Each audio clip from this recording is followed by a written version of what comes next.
Cool. Um, so we're about to welcome our special guest, Sonya Renee Taylor, for our live interview. Sonya is an award-winning poet, activist, author, and community leader. She is the author of the book "The Body Is Not an Apology: The Power of Radical Self-Love," which is also the name of the online community she founded. Thank you. Thank you. It's great to have you here. My name is Azure. I use he, him pronouns. We are both very excited to meet you, and thank you for bearing with all of our technical difficulties. Before we are going to get into asking you some of these questions that we wrote out for you, we just wanted to just take a moment to share with both you and the audience what our experience reading your book, The Body Is Not Apology, has been like. So I got to read your book for the second time this past spring because YLC also read it last year. And one big difference for me reading it the second time is this was after I had come out as being a transgender man, which really changed the perspective that I was reading from. One thing that I've really been grappling with in my personal kind of thought process is like, is it possible to love your body while you also have dysphoria? And a lot of the times in the trans community, people have the gut reaction to just say, no, it's not possible, because like being dysphoria just negates the possibility to love yourself.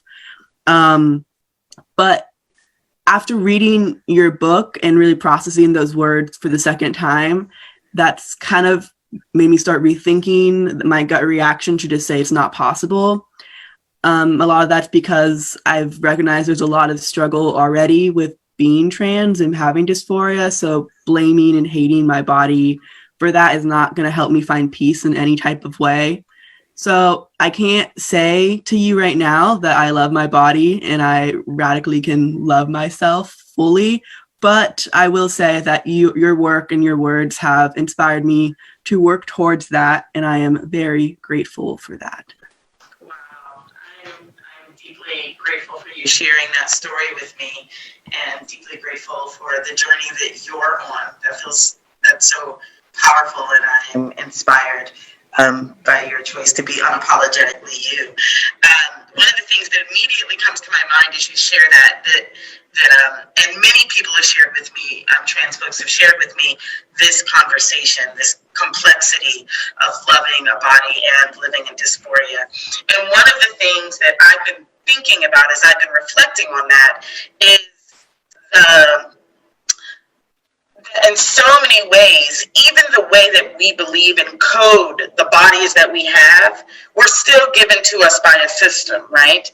The system that coded breast as female, right, is still is the same system that coded that female means many other things that it doesn't necessarily mean, right? And so we have bodies. Those bodies have parts.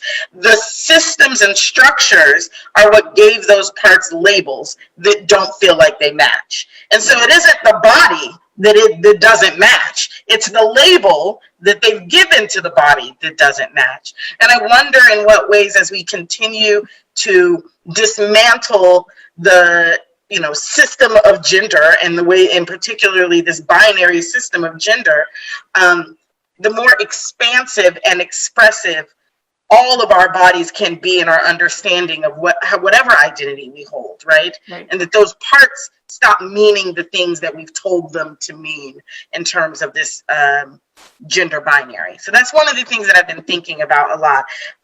But yeah, I just want to thank you for sharing that. That's beautiful. Yeah, thank you for that too. No, I definitely have had that thought too of like, why do we associate certain body parts with certain things? And it isn't like an external force telling us that we should be associating it that way.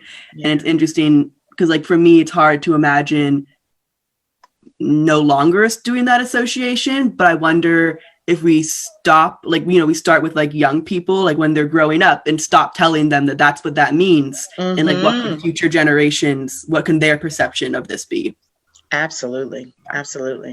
Yeah. And I'll pass it off to Savannah if you wanted to share a bit about your experience.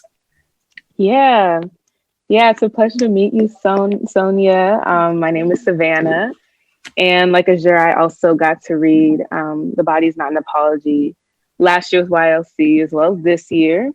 But each time was very different for me, both enjoyable and necessary in different ways. Um, my sense of self is constantly evolving, and these past 2 years weren't much different.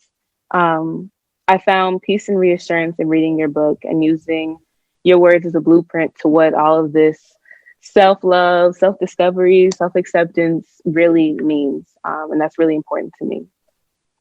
Um, my relationship with my body has definitely had its ups and its downs. My body has carried a lot of hate and guilt and discomfort, but and finding my way through that is an ongoing struggle. However, your book has validated and lifted a lot of the weight that I've been carrying. Um, Again, I know this journey is long and bumpy and often challenging, but I have more faith in what my future holds in regards to my self love. And I know that it is radical. Having conversations like this and opening myself up is radical. So thank you for your generosity, guidance, and love. Thank you. Thank you for being on the journey, and thank you for stepping into the radical possibility of fully loving yourself and all the ways that that is going to clear so much of the pathway for what it is that you want to bring into your life and the gifts that you're going to bring into the world. So thank you for being on the journey. Thank you. So Yeah. we're going to hop into some of our fun questions we have for you. Yeah. And of course, want to get it out of the way. Everyone in the audience, if you haven't read Sonia's book, highly recommend it. It's a really great read, and especially during quarantine, y'all have some time.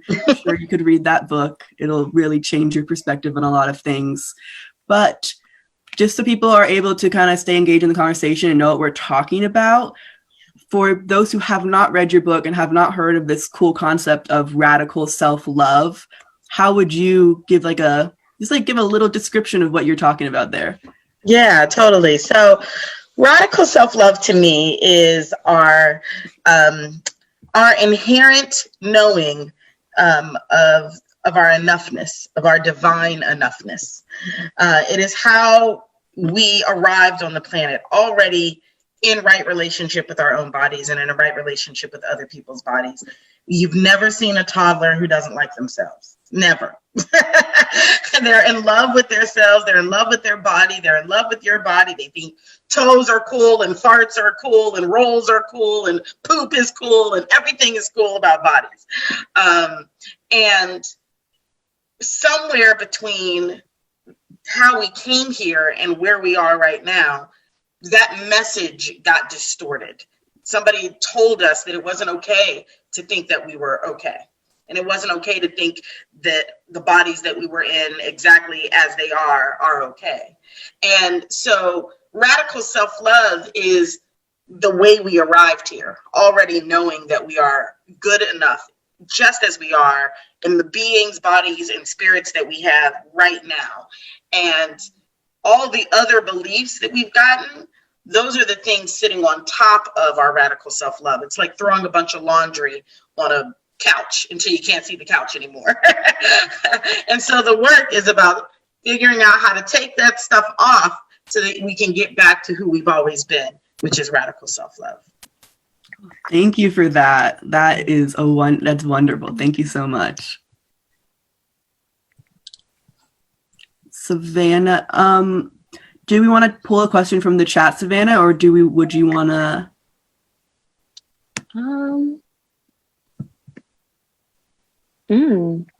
We could pull a question. That would be cool. Did you see Lucia's question?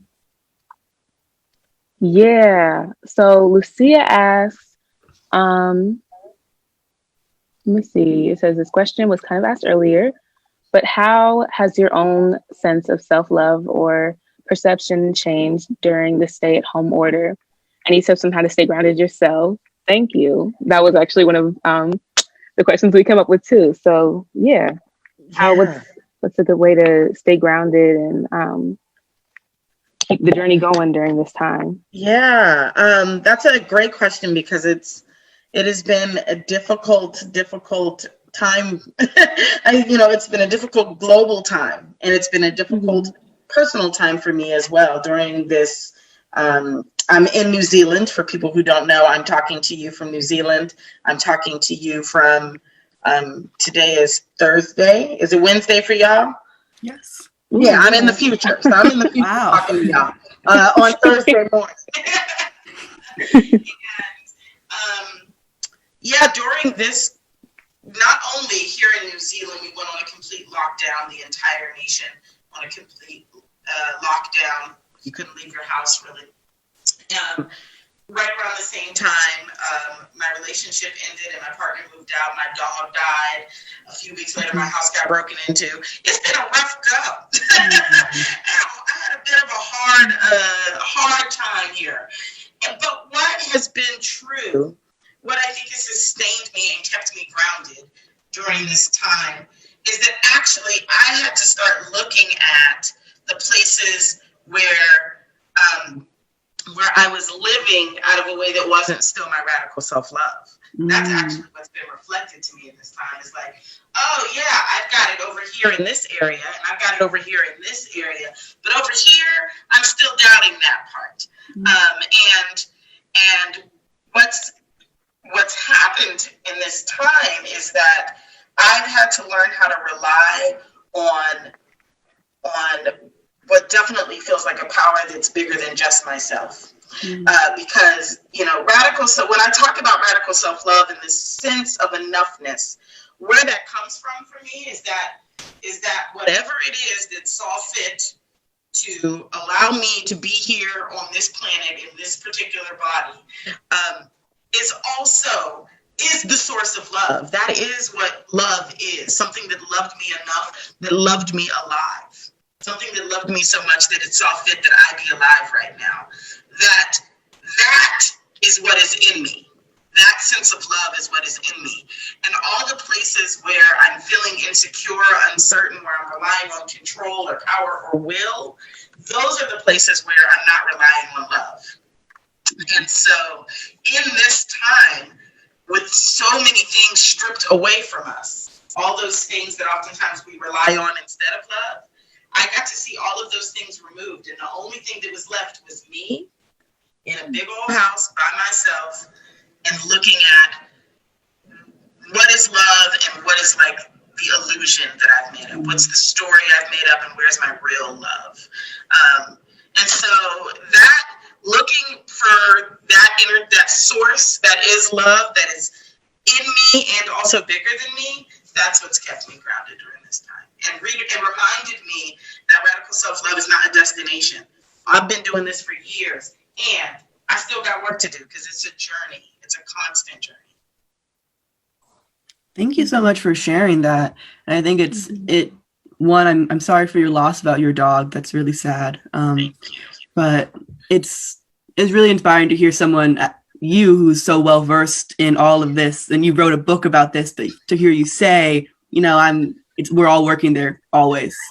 And even you are not like just always within every aspect of radical self-love at all times. Yeah, we're all in the journey together. We all are. Yeah. So I think we have time for one or two more questions. And I'm going to pull another question from the chat. So, or Savannah, did you have an idea for a question? No, I think that sounds good. Okay. I like this question. What do you think the world would look like if everyone embodied radical self-love? Goodness, I feel overwhelmed by the even imagining it. It's such a beautiful question, right? Mm-hmm. Yeah, times when we are, for me, what comes to mind are the times when I have felt the most loved and the most connected. And what those times felt like, right? And what was part of that. And so, I'm going to use an example that is rooted in grief, but grew a lot of love. It's like when my mother passed away, which was an incredibly sad time for me, but it was also a time where everyone surrounded me with such intense love and care and giving. It's where people showed up because they wanted to show up, and people, sat on the phone and talked to me, and until the wee hours in the morning, and we shared memories about our experiences together, and we ate together, and we found intentional laughter because sadness was so present that we needed to find intentional laughter. And I think that in a radical self-love world, we don't need tragedy to cultivate that. In a radical self-love world, that is just what brims from us. And so our jobs are an expression of that. And our government becomes an expression of that kind of joy and connection, and the deep desire to see other people fully met. And that we build systems from the deep desire to see each and every one of us fully met so that we can be the greatest manifestation of ourselves. That's what I think it would look like. And then there's a part of it I'm not ever going to be able to imagine because it's going to be so much more beautiful than what I could think up in my head.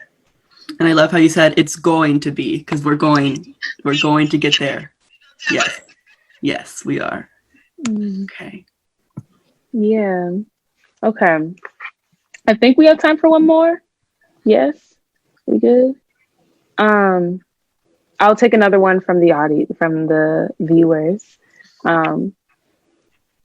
Yes. So Malia asks, what did you hope would come out of making this book? What did you want people to gain from it? And also, how do you feel with the journey of making the book? Yeah. What I wanted people to get from this book was that our relationships to our own bodies are informed by the systems that we live in. And that the power to dismantle the systems that we live in starts with our power to dismantle those systems inside ourselves. That how I feel about myself is a social justice issue. That how I feel about the beliefs that I have about my race, age, sexuality, ability, gender, size, that all of those things are messages from a system that benefits really, really handsomely from me believing that I'm not enough. And that when I believe that I'm enough, when I challenge that system inside my own head and inside my own heart, I start to weaken that system in the world. And that's how we get to change the world. So that's what I wanted people to know. And the process of writing the book, I mean, it was hard. Writing a book is hard. Writing a book is hard enough that I was surprised that there was any books in the world. I was like, I don't know how there are books, because this is very difficult to do. But what was hard about it was all the stories, all the I'm not enough, right? Like you have to go through the radical self-love journey to even get the book out into the world. But once the book was out into the world, there has been nothing more beautiful than people sharing with me their own discoveries, their own new journey that they're on, the new way that they think about their own beings and bodies as a result of taking on this idea that, like, oh, I'm allowed to believe that I am unapologetically, inherently enough, exactly as I am. It's awesome. So yeah, it's been a beautiful process. Yeah. Thank you. Thank you so much for sharing. Yeah. Unfortunately, I wish we could talk to you forever, because your words are just, my mind is being blown. But we have to pass it along to Mary for our Wild Sea Fishbowl. Thank you so much, Sonya. We really appreciate your time, and I hope we connect at some point again in the future. Yes, thank you. Bye. Brilliant and radical. Yeah.